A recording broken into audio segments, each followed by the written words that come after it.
Okay, we're going to get started here with RefugePoint's Voices from the Field presentation about our family reunion program. Welcome, everyone. It's such a pleasure to have all of you here this morning. Thanks for joining us. It's great to, we have a great group of people who've joined. They are board members, staff, donors from many different places and many different partners as well. As the hosts, we can see you, but you can't see all the people online. So if you'd like, we'd like to invite you to introduce yourself, and you can do that in the chat section by selecting to all panelists and attendees if you'd like to, and there you can introduce yourself. We'll also be recording this call. I'm going to just tell you a little about what we're going to do on this call. We've structured this conversation to first provide a personal perspective of what family reunion has meant to an individual, and that's Marceline Nyakirindo, who's joining us from Cornish College in Seattle, Washington. Hi, Marceline. Hello, good morning. Good morning. Good morning. Then, so we'll talk to Marceline, and then we'll hear from the UN Refugee Agency's Special Representative for the Central Mediterranean situation, Vincent Cochetel, who will give us an overview of the crisis in the Mediterranean. And then we'll speak to two RefugePoint staff, Danielle Beasley, who is a family reunion expert and child protection expert with RefugePoint in Tunisia, working with refugees in Libya. Good morning, Danielle. Hi, good morning, Sasha. Good morning. And we'll also hear from Marty Anderson, who is RefugePoint's Director of International Operations and Geneva Representative. Good morning, Marty, or afternoon, I guess, to you in Geneva. Hi, Sasha. Hi, everyone. Nice to be here with you all. So just briefly, there are approximately 80 million people who've been displaced by conflict, and among them, those who fled across borders are considered refugees, and there are about 26 million refugees. And among these, there are many thousands of children who've been separated from their parents. In RefugePoint's efforts to reach the most at-risk people, those who fall through the cracks of humanitarian assistance, we've found that these children are often in the most perilous situations. Sometimes they know that they have parents, they know where their parents are, and they're trying desperately to reach their parents, but they can't. So last year, the UN Refugee Agency invited RefugePoint and another organization called the International Refugee Assistance Project to pilot a family reunion program to connect refugee unaccompanied minors and others with their parents and other family members in European Union countries. We're going to be talking about that program today. So we'll get started now with talking to you, Marceline. And if we could, I met you 20 years ago, even before RefugePoint started. You were about 3 years old. Now you are in college. Can you just tell us a little about yourself? Yeah, currently I'm a junior at Cornish College of the Arts and I'm studying dance. I'm from Phoenix, Arizona. What I plan to do with my dance degree is to start a nonprofit eventually that helps underprivileged kids who don't have access to the arts. So that they could have access and be able to have that foundation if they so choose it. That's fantastic, Marceline. And I know you were so young when we first met. You were 3 years old when you resettled to the US. Do you have any memories of that time or coming to the US? Yes, I remember coming here with first my siblings and my mom. We still didn't know if my brother or my dad were alive at that time. So we were just here with my mom and my siblings. And initially it was very difficult. But thank God, like my dad was found and he was brought to the US. Yeah, I remember that. In fact, I think we're going to put in the chat a link to a video that your older sister is in, sharing more about your story so that people can see that. But I remember when your dad finally came to the US to reunite with you. Do you have any recollections of that moment or that time? Yes, I do. I actually remember the exact moment. We all got kind of dressed up. We were so excited because it had been so long since we've seen my dad and my brother. And beforehand, we assumed the worst because it was that situation. That was the reality for a lot of the families, other families that we came with. So it was just full of excitement. And I remember just seeing him and him coming straight to me and hugging me. And it was just like, wow, that's my dad. It was really exciting. You know, Marceline, I was thinking about this morning and remember that your dad was actually on the last flight. 9/11 had happened and all flights to the US were being canceled. And my boss, David Durthick at the time, made sure that your dad was on the last flight so he could reunite with you. And in thinking about that this morning and talking with you, it kind of highlighted to me the importance of people who are out there who go the extra distance for others in need. So you were 3 years old at that time and you've grown up with your parents. Do you know other refugees in the US who don't have their parents here and what that impact has been on them? Yes, I know several, mainly my cousin who I'm closest to. She lost both of her parents, and even though they have a good life, right now you can still see the effects of that situation. And it's as if they are constantly in like a state of limbo with, they don't have any footing on their identity and who they are. They're not sure 100%. They're active, they're doing great, they have great adoptive parents, but there's just still that area that's kind of gray and not filled in, that's left a void. Wow. When I know them as well, and now that you're referencing them and the fact that they lost their parents, the US actually, it's worth saying here, has a unique program to bring unaccompanied minors in who have lost their parents and to enable them to go into foster families where they can rebuild their lives. This program has been largely shut down in the current administration, but many thousands of children have benefited from this program and built new lives here in the US because of it. I remember the first time I met you, you were 3. You've grown up with a beautiful family. You all have such beautiful smiles. Do you have any like recollections of growing up with your parents? I think what I'm getting at is, it kind of goes without saying, but the incredible, unique importance of having children with their parents as they're growing up. And I just wonder if you have any thoughts or like kind of special memories or recollections of growing up with both your mom and your dad, and perhaps your dad in particular, because he was the one who was separated from you. Yes, my dad, it's just the everyday things that just, he's pretty funny and very social. And he does random things that are just hilarious. I remember, because he used to take me to school when I was still in elementary, middle school. And one morning, it was when that song by Leona Lewis was really up on the charts. I think it's called Bleeding Love, yeah. And he was singing that song in his very thick African accent. And I've never heard him sing an American song before.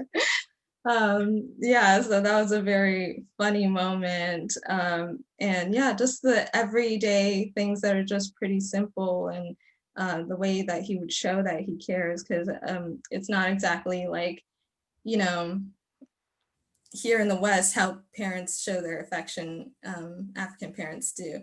So when he does something, you know, little, just like, you know, he'll go to the store or something and get me a dress that maybe I don't think is the best looking, but like that shows me a lot that he's thinking about me and caring for me.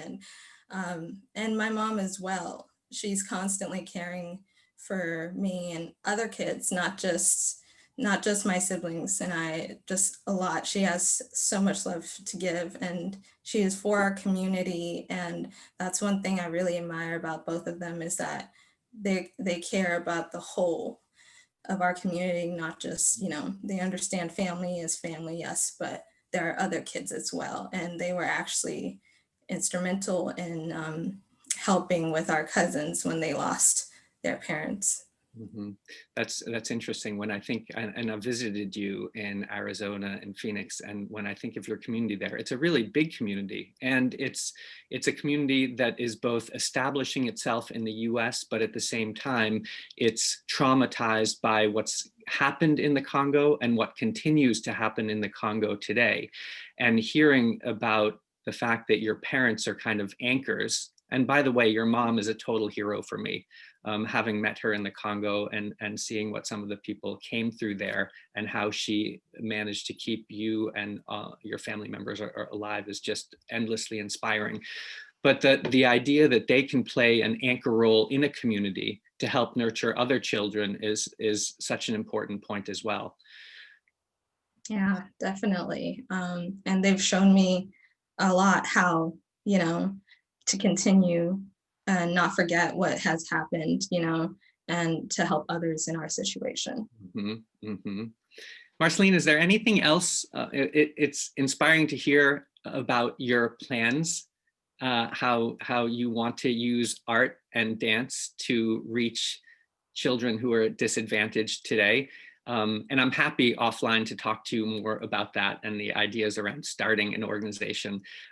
Is there anything else you want to share with everyone here? Yeah, I think this is really great work, and I'm thankful for it. And I'm hoping that sometime in the future that there'll be another kid who, was helped through this program speaking to you all, or another conference call like this. Yeah, and I know there's just so many things that happen that, are kind of, we hear about them on the news and everything, but it's like, it is real. And even though I was 3 years old when I came here, I do remember being in the prisons. I don't remember the pain or anything like that, which is great. But I do remember just a little baby, being thrown against the wall. And that memory will never leave me. And it makes everything so real, even though I'm here now in the US and it's easy for me to detach. I always go back to that memory and realize that, yeah, these things are very weird, real, and those children need help. So this is such a great program. Wow. Thank you, Marceline. And thanks for who you are and your family and all you do. And I would, yeah, it's incredible to hear from you. And thanks for sharing that memory. So you are welcome to stay on and listen. And I'm going to now move to our next special guest after you. And thank you so much. And please say hello to your family from all of us. Thank you, Sasha. And I am so pleased and honored to have you, Vincent Cochetel, here with us. Vincent is the UNHCR Special Representative for the Central Mediterranean situation. He is and has been a leader at the UN for more than 3 decades now, often overseeing some of the most complex and difficult refugee challenges in the world, which is why I think you were appointed to this special representative position now. Vincent, I met you in, I think, 2005 when you oversaw the UN's refugee resettlement efforts. And you helped to build a very robust resettlement program in the world. So we're really pleased to have you on here. Welcome. Thank you very much, Sasha. Good to be with you this afternoon with the network. And Vincent, you're calling in from Tunisia, is that right? Yes, I'm based in Tunis. Yeah. Yeah, great. Well, I thought we could start by you giving us an overview of the crisis in the Mediterranean. What's happening there now? Why were you appointed to this position? I think that would be helpful context for everyone. Well, the context is we saw those massive movement of people converging towards Morocco or converging towards Libya, mixed of people. The press labeled them as economic migrants very quickly without trying to make the difference as to why those people are moving and where they're moving from. And then we realized, talking to those people, that a large percentage of those people on the move were actually refugees or asylum seekers who could not have stayed in their country of first asylum. We need to keep in mind we have about 85% of the refugee worldwide that remains where they are. They don't move. People don't move out of personal convenience. People normally stay in their country of first asylum, waiting for some signals that's fine to go back home.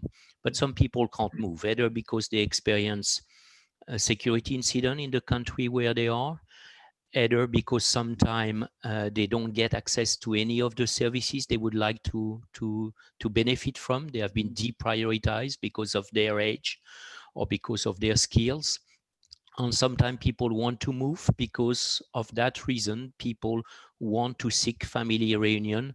And the challenges to access this right are so enormous for individuals that they prefer sometimes to trust human traffickers or smugglers who lure them into promises they're not going to fulfill.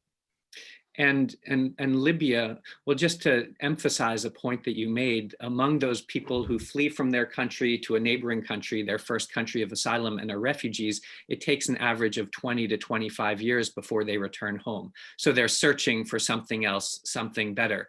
When you talk about children and people being caught up in trafficking routes, what role has Libya played in that? I've seen that it's kind of a global hub of trafficking in a sense with the chaos there. Libya seems like a magnet in this situation. Can you just tell us a little about that? It's a magnet first because traffickers enjoy a high degree of impunity there. Nobody is really, almost no one is prosecuted for human trafficking, nor for all the human rights abuse that are committed against refugees as well as against migrants, which goes from slavery, torture, illegal detention of people, and sometimes for months, for years, ransoming relatives of those detained. So Libya has become a bit of a magnet because of the lawlessness of the country after the revolution, plus also the fact that some networks have become, transnational. It's not just Libyan managing the trafficking business in Libya. These are also Malians, Sudanese, and people from the very same community sometimes than the refugee and migrants. Mm-hmm. And Vincent, many years ago in 2005, when you took over as the head of resettlement globally, I remember working with you to build more and better and more effective resettlement efforts around the world with RefugePoint. You saw a need and reached out to us. Actually, it was a year ago in the summer when I was in Geneva with a number of RefugePoint board members and partners, and you called us from Tunis. You called into a discussion and asked us to join UNHCR in a pilot program to reunite unaccompanied children with parents in European countries. Can you tell us a little more about why you saw the need to establish this program? Thank you. Well, the first rationale is that realistically, traffickers have become the first provider of family reunion. And that should not be the case because it involves dangerous journeys in which people die, disappear. You have traffickers getting very organized on the East African routes now, telling the people, go now and pay later, which sounds very attractive for an unaccompanied minor. They think it's for free. Nothing will happen to them.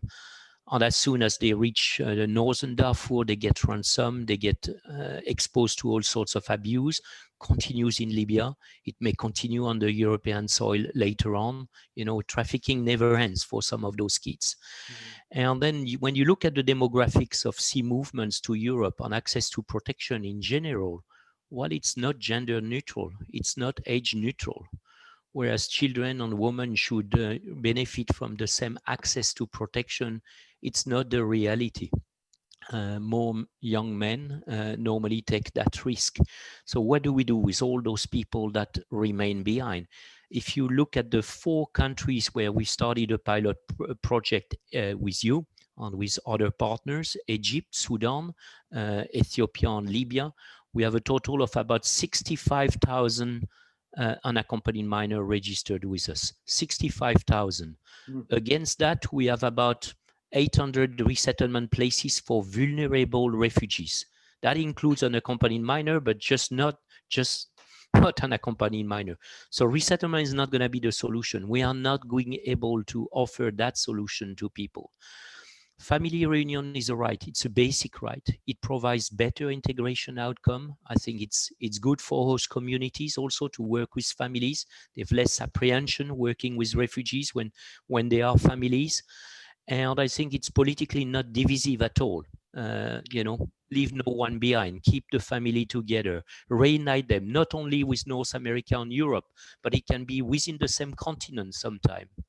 So I think it's important for us to offer a credible alternative pathway that is free, where we have integrity measure in place to make sure that this solution is not just a paper solution, but exists in reality for refugees. Mm-hmm.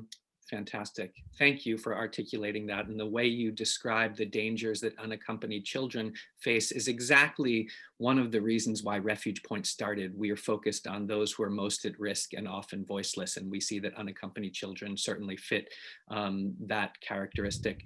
Vincent, so we've piloted this program in 4 countries. It's been very successful. We're seeing a huge amount of interest in it. What do you see as the future? Where do you hope this program can go? Well, we need to develop, we need to scale up. I mean, we need donor support for that. We need institutional engagement behind that. And I'm pleased to see that UNHCR 3-year strategy on resettlement and complementary pathways foresee a strong reinvestment in family reunion, an area of protection that we had totally abandoned for years. So I'm quite pleased to see a lot of partnership getting organized around that. We know it's heavy casework. We know it's casework at both ends, the processing ends, the receiving ends. We know there are many obstacles to address because unfortunately, as I said, this right is curtailed by so many obstacles that are sometimes financial, but most often permission to leave a camp, access to an embassy, having a passport, having an ID document, and people are not able to access rights because of those obstacles. So we have to help people, accompany them to remove all those obstacles. So one first step has been to scale up the project and expand it to some countries that I'm not covering in the Middle East, but that's a useful extension. But we would like to extend that opportunity on the West African routes leading to Libya also, to make it equally accessible for children or for spouse that have been separated from their refugee spouse or refugee parents. Fantastic. Thanks, Vincent. When I think of you, and I apologize if this statement is embarrassing in any way, but I really think that you embody a humanitarian spirit in terms of what you do and your dedication. And the other night, I rewatched the TED Talk that you shared about humanitarians who have lost their lives in service to others and your own experience. And I wonder if this family reunion program and this situation of trafficking and children caught up with traffickers and in detention, if it has any special meaning to you. What does this mean personally or for you? Well, I think there are a lot of people feeling desperate, but when we know, when we have the privilege to know, we have the responsibility to act. I think that's Einstein said that many years ago, much more eloquently than me. But just listening to Marceline, that should give us the energy to move mountains and try to address those obstacles. Many of those obstacles relating to family reunion were introduced, at least in Europe, after 2015, you know, because states feared that it would be a gateway for much more people to come. Yes, of course, family reunion will bring more people access to protection, more than resettlement. But as I said, it's a right. It provides better integration. It's more comfortable for host communities. It's not politically decisive. So at time of political uncertainty, when it's difficult to advocate for resettlement, family reunion is a huge channel in terms of access to protection. We need to be careful. There has to be integrity checks in place to prevent abuses of that protection tool. But, you know, there are many Marcelines are waiting for our assistance. So, you know, our partnership is exemplary with another NGO called IRAP, and I hope we can expand it. Yeah, wonderful, Vincent. And IRAP is a close partner of ours, and we've been really pleased to see their growth as well. Lastly, we have many board members, donors, supporters, RefugePoint staff, and others listening in here, and we're recording this video. Is there anything else you'd like to share at all with them, with us about this, about your role? Well, that project is self-contained. It can be scaled up the way we want. I mean, it just depends on the resources. The clients are there waiting. And, you know, we can't change many of those refugee situations. We can't bring the solution back home for many refugees. But this we can do together. This we can help concretely hundreds, thousands of individuals to reunite with their families. And it could be one direction, and as I said, but it could be another direction. Sometimes it's going to be back home. Sometimes it's going to be in another country of asylum in the developing countries. But that's good. It's providing solution and protective solutions to people. So thank you for your support, your generosity. And if you have the possibility to help us supporting the scaling up of the project, let's do it without any doubt. Thank you so much, Vincent, and we fully intend to do that. And we want to draw, I appreciate you highlighting the collective partnership here. We recognize that this work happens because governments are willing to receive refugees, that they uphold family reunion as a right, that you, UNHCR, play a central role in conceiving of and building this program, and that we and IRAP and NGOs play a critical role in helping to implement this and bringing resources to the table to join yours so we can do this together. So we appreciate you joining us so much. Vincent, you are welcome to stay if you'd like, but I imagine you may have other things to attend to. And so we're going to now move the conversation to some RefugePoint staff who are working with you and on this program. Thank you so much for joining us today. Thank you very much. Okay, thanks. Great. Next, we're going to speak with Danielle Beasley, who is RefugePoint child protection expert and family reunion expert working in Tunis, and Martin Anderson, who is RefugePoint's Director of International Programs and Geneva Representative. So Marty and Danielle, welcome. Thank you, Sasha. Hi, everyone. Hi, good morning, everybody. Good morning. Marty, you're coming to us from Geneva, and Danielle, you've been in Tunis, but you just came back to the US for annual leave. So welcome home. I'm here in Vermont. Yes, thank you so much. Great. So I think we'll start with Marty. Marty, could you tell us a little about building this program? You have helped to oversee often, I think, 40 plus RefugePoint staff who are on the front lines identifying and working with children and refugees to help them resettle. Can you share a little about how this program developed and building it? Yeah, absolutely, Sasha. Thanks for asking. I think what's interesting is that it turned out to be a fantastic synergy between RefugePoint, IRAP, and UNHCR's office in the Central Mediterranean. Throughout 2017 and 2018, RefugePoint and IRAP, we were actually working together to draft a concept note for something exactly like what this program turned out to be, not knowing that at the very same time, Vincent and his colleagues in Tunisia were doing something very similar. And we were working with UNHCR in Geneva, and they were working with UNHCR in Geneva, and naturally it all came together. And so it really is an example of UNHCR through its Central Mediterranean office, through its Geneva office, but also NGOs taking the lead as well, RefugePoint and IRAP, coming together with this idea and to design this program for family reunification. Great. Marty, let me just add something about IRAP, or the International Refugee Assistance Project, since many here may know about it, but some may not. It's a fantastic organization that provides legal support and advocacy to refugees around the world, and is a partner in this effort. So Marty, I interrupted you. Continue. No, it's okay. Thanks, Sasha. I was going to continue by saying that we were really pleased that UNHCR reached out to us in particular for this project, and in particular highlighted the fact that they felt like we were the right partner for this specifically because of our background and our expertise and our unique perspective that we bring to this program. So we were already working with UNHCR on resettlement going back many years. Starting in 2012, 2013, we had also started working very closely with UNHCR on child protection in the resettlement context, having identified that that's often a very big gap in the resettlement system, that unaccompanied minors often have to wait way too long for resettlement consideration and then way too long to work their way through the resettlement system, specifically because unaccompanied minors require extra step and extra attention to make sure that every step in that process is truly in their best interest. Mm-hmm. And so we were already a partner working with UNHCR on resettlement, on child protection, more recently on complementary pathways like labor mobility.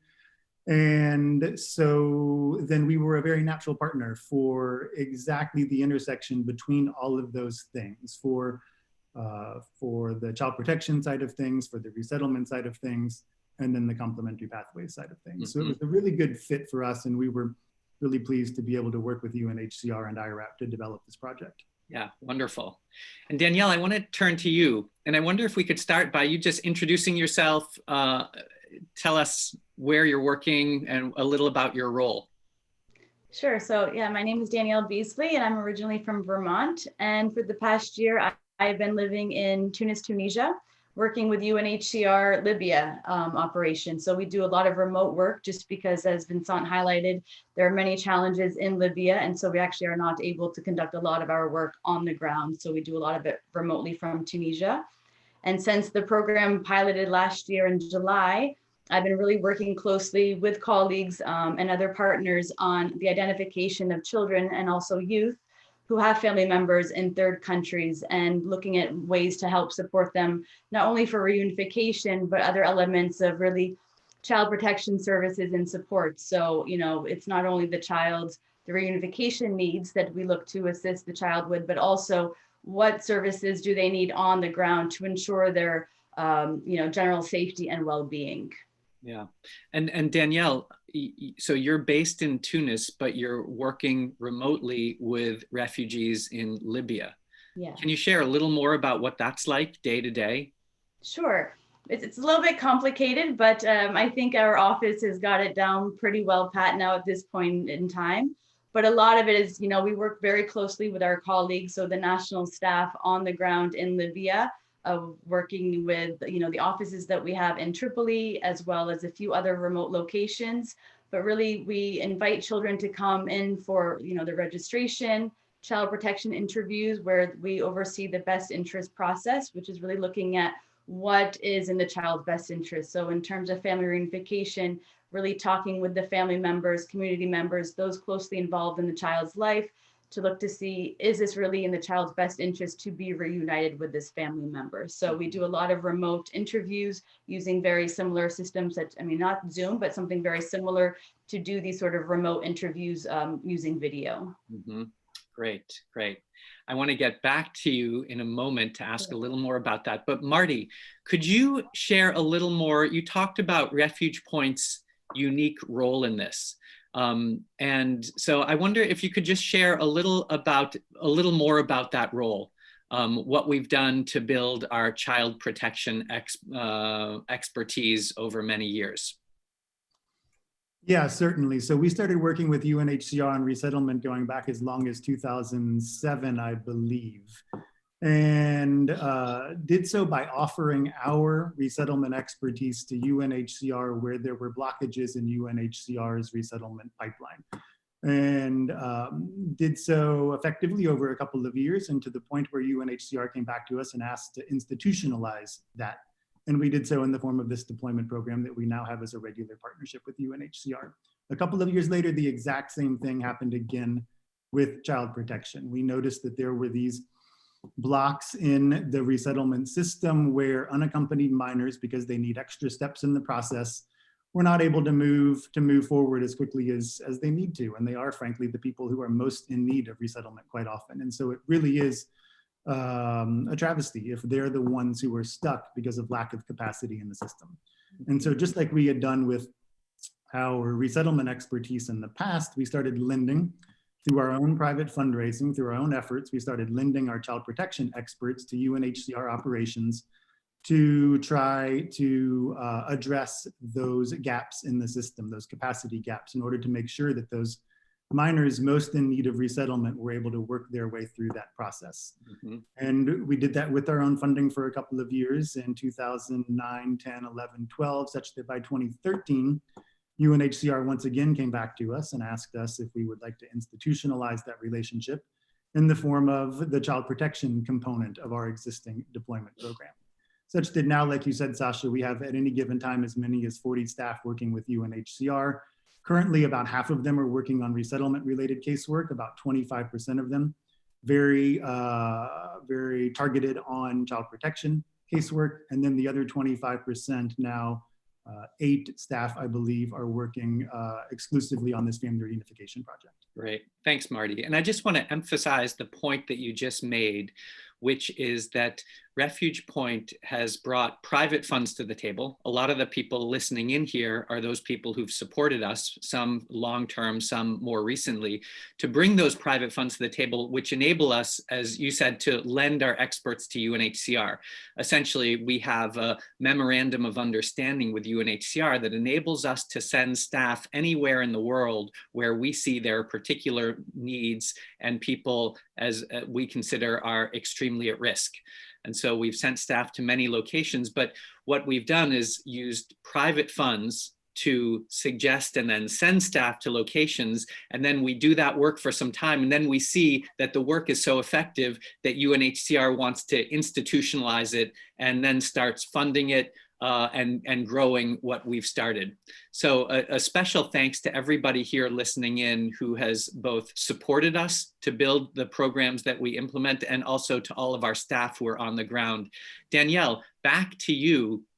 Do you have any specific example that you could share of maybe a case you've worked on and a success that you've seen? I want to really try to convey or help people understand what it's like on the ground for people that we're helping. Does anything come to mind? Any particular case come to mind? Sure, we actually had a case last year. It was the first successful family reunification case that we had out of Libya, where it was an unaccompanied Eritrean child whose father was in one of the Nordic countries. And he had actually gone through the formal family reunification procedures in Ethiopia and had been approved. But the process had been taking such a long time with limited, information sharing by the state that the child wasn't sure what was actually happening. And so he decided to move onward. So he went to Libya. When you say, sorry, Danielle, when you say he moved onward, Vincent was talking about the trafficking rings. And I know if you look at those migration routes, they start often in Ethiopia and go through Sudan and Chad to Libya. Was this person, did he get there through traffickers? Exactly. So again, he sort of got to this state where he felt quite hopeless. And so he thought that the only way to really reunite with his father was if he continued onward to Libya, where he was, exposed to lots of various instances of abuse and exploitation from traffickers and spent a prolonged period of time in Libya. And so once he arrived there, it wasn't until later on that we had actually found out, after he registered with UNHCR, that he had already, been through this process. And so when we reached out to the state authorities to find out more about the case, we were informed that he had in fact been approved for it. And so it was really great because last year we ended up getting him onto an evacuation flight to Italy. And there, once he got to Italy, he approached the embassy, and within 2 days, he had his visa, his travel document, and he reunited with his father. And so that was one really great, example of this can work, but also shows really why we need to have more processes in place and more support available to stop children from moving onward to Libya. Because really that whole route onwards to Libya, and while they're in Libya, I mean, what they face is really, things that we can't even imagine. Yeah. Wow, thank you. And how long have you been based in Tunis and doing this work? Since July of last year. Yeah, Wow. So I was the first family reunification expert on the ground. Wow. And I know you were working with RefugePoint in Cairo before that with unaccompanied children as a child protection expert. So Danielle, you work with people daily who have gone through often very traumatic circumstances, as you just described. How do you manage to do this work personally and kind of keep yourself motivated and not grow depressed or despaired because of the stories that you hear daily and absorb in your work to assist people? What do you do? How do you do it? I mean, I think at the end of the day, every day there are very difficult times when you're interviewing a child and they tell you these horrific events that they've endured, and they talk to you about how long they've been separated from families. But really, every once in a while, when you have one of those stories like this case of last year, ever since then, I've been following up with the family and finding out how is the child doing, what has he been engaged in, and just, getting photos sent. And so it's moments like that that really sort of give you a push, because it's like, everything that we're doing, there is a purpose, and we all have a role, no matter how big or how small. And at the end of the day, all of these achievements, no matter how big or how great, it's something really success, to be happy and proud of. And really, it's just an honor. And I just feel like this work that I'm doing, it's an honor on a daily basis to be able to meet these refugees, to meet these children and these families, and just to play whatever small role I can in helping to, help them reunite. Amazing, Danielle. That's great to hear that you're still in touch with people you're working. It makes me think of Marceline, and it's like you'll probably be here in the future. With Marceline, I met her 20 years ago, and seeing where she is and who she's become and how she's built her life and how her family has established themselves and what they contribute to the US and their community and their society just endlessly inspires me. So this is clearly a really important program. And Danielle, thanks for explaining that. We are so fortunate to have you. Marty, let's turn to the future. What do you see as the potential for this family reunion, which is a pilot, which has been in 4 countries? Where are we going with this, and where can we go with this? Yeah, great question, Sasha. And before I answer, if you don't mind, I want to say thanks to you for acknowledging Danielle's history with us. It occurs to me, I don't think that she is our longest serving staff person, but she is really close. And we are very, very lucky to have someone of her dedication and expertise working with us on this program and in general. So it's nice that you acknowledge that, Sasha. Thanks. To answer your question, I've been keeping notes here of some ideas that occurred to me as you were talking, Sasha. And so I'm going to try to thread them together to answer that question, if that's okay. Number one, you referenced the map of the trafficking routes from East Africa to the Mediterranean. I think it's important to highlight that that is exactly where our staff for this program are working. So we have 3 staff in Ethiopia now, just across the border from Eritrea and Somalia. We have staff in Sudan, we have staff in Egypt, and then we have Danielle working in Tunis on the Libya operation. So you can see a step-by-step progression there across those migration routes from East Africa, from the Horn to the Mediterranean, and then onto Europe, where as of just last week, I believe we now have Selena, who I think is even listening in on this call, working with the Berlin operation in Germany, not exclusively on this program, but in ways that are related. And so we really are working on the whole length of that migration route. But that's just the start, as Vincent described. There's West Africa and there's the rest of the world as well. And refugees in all of those locations, and in particular, the unaccompanied minors in all of those locations, need and deserve access to a program like the one that we're working on. And so Vincent, he described that the future is about scale. I totally agree, but I think it can be said a little bit differently too. It's not just about scale, it's about mainstreaming this approach to family reunification in UNHCR operations everywhere. Mm-hmm. So this is the first time that there has been this proactive effort to identify refugees in countries of asylum who might be eligible for family reunification. And in particular, once again, we should keep in mind that we're talking about these unaccompanied children and other vulnerable children, proactively working to identify those of them who could benefit from this safe legal pathway to a safe new home with their family wherever they happen to be. Mm-hmm. And like I said before, it's something that should be available to refugees everywhere as part of normal UNHCR processing. Mm-hmm. So in my mind, the vision here is that there are mechanisms in place, capacity in place, truly everywhere where there are refugees in order to identify those who could benefit from systems like these, from casework like these, from a focus like what we're doing, in order to make sure that they're able to access the pathway that they have a right to access. Mm-hmm. Mm-hmm. That in my mind is the vision, and scale is a necessary part of it, but so are the systems, so are the capacity building, all of it, and we need to be working towards all of those goals. Yeah, and it's interesting as you say that, and as you articulate this vision for expansion and growth.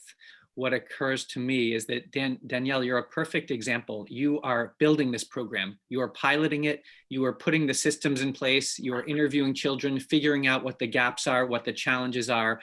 And part of RefugePoint's vision is to both pilot and start building, but then training and supporting other organizations to do this so that it's not on our shoulders to scale and grow, but that we can train other NGOs and colleague staff at the UN Refugee Agency and others to help to implement this everywhere. Danielle, have you undertaken in this role or other child protection roles any training with other staff? Yeah, I mean, definitely for UNHCR Libya, I've provided training amongst the durable solutions, so the resettlement colleagues, as well as with registration and child protection colleagues, especially when we're looking at identification of children, unaccompanied children who might have family members in third countries with whom we can really work with to help reunite them with their families. But also with a couple of local NGOs and INGOs, so international non-governmental organizations working in Libya. They've been a great source of support in terms of identification, referring cases, and also helping us in particular with children who might be in Libyan detention centers and really helping with the advocacy efforts for their release from detention. Great, great. Thank you, Danielle. I see a number of questions coming in. So I want to encourage people, you can ask questions in the question and answer box or in the chat box as well. But I do want to highlight one question that just came in, which is that what impact will the US election have on this program? And maybe just before perhaps I turn to you, Marty, for an answer there, I'll say that this current Trump administration has decimated and dismantled the US resettlement program to such a degree that is barely surviving, and very few people are coming into the US. Biden has committed to rebuilding and improving that program very significantly and advancing it beyond even where it was with the Obama administration. But Marty, regardless, what impact will the election have on this particular program? What I think is interesting about that question is that, in my opinion, no matter what happens with the US election, we, civil society, UNHCR, the private sector, we need to keep our eyes on family reunification. And I say that because if Trump were to win a second term, then I think that quite obviously there would be ongoing efforts to limit immigration to the US, including refugees. And so there would be little opportunity there to grow the program, and therefore all the more need for effort on our part, focus on our part to advocate for what we can do in the US, but also elsewhere too. Mm-hmm. However, even if Biden were to win, I think what would happen is that the increased resettlement numbers would quite rightfully require a lot of attention, a lot of a lot of the resources that might otherwise go to a growing family reunification program. They would otherwise, I think, be directed to some degree towards meeting the higher numbers that might be set by a Biden administration. And so that's why I think it's critically important that we continue to work on this family reunification program from our perspective, the perspective of civil society, of private sector, and that we make sure that that UNHCR and other partners at that institutional and governmental scale don't lose track of this, even if resettlement numbers were to grow. And alongside that, I do think that a Biden administration would present a lot of opportunities for us as well. So all the more reason to be working actively towards our family reunification goals, in my opinion. Fact, yeah, Marty, I know you and Amy Slaughter are and others at RefugePoint have put together, RefugePoint has put together a series of recommendations for the Biden administration. And while many organizations are putting those together from the perspective of how to rebuild the US resettlement program in accordance with Biden's commitment, what I think is different perhaps and distinct about the recommendations that we'll post very shortly is that it's all from the very front end perspective in terms of not how things should change and improve and rebuild in the US, which is critical. And there's a whole slew of very important recommendations from a lot of excellent organizations, but how do we actually identify and expand the role that we have on the front end, working directly with refugees in their first countries of asylum. So I'm eager to get those recommendations out into the world. Danielle, in your office, is there any discussion around what the differences might be with the election? I mean, I think it's a little bit different for us because especially for family reunification, most of the children have family members in European countries.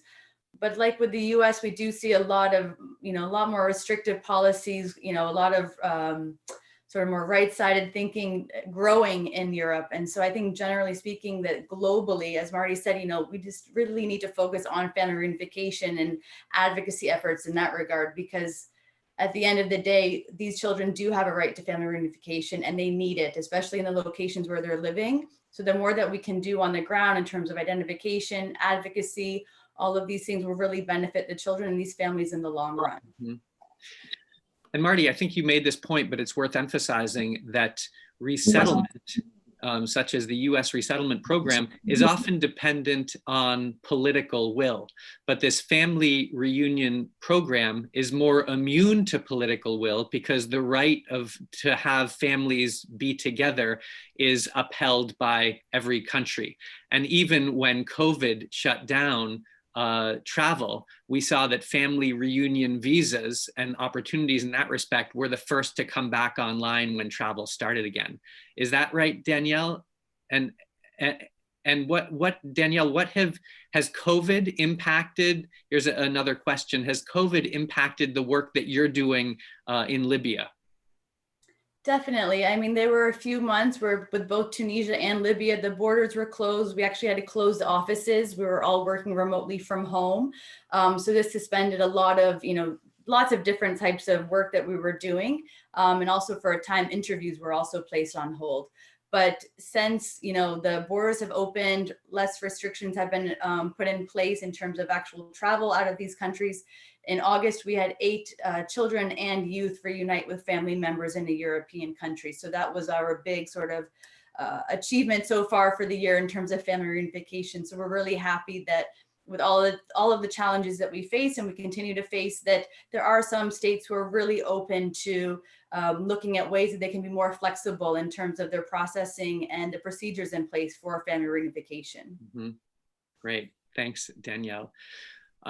Marty, is there any last thoughts that we've missed here that you'd like to share? Or Danielle, the same question to you in our last remaining minutes. I don't think that we have missed anything, but I do think it is worth stressing that the next step is, as Vincent described earlier, scale, or as I put it, institutionalizing these systems within UNHCR operations everywhere, so that refugees everywhere, so that vulnerable children everywhere have access to the family reunification services that they need and deserve. that in my mind is where we need to go now. Danielle, how about you?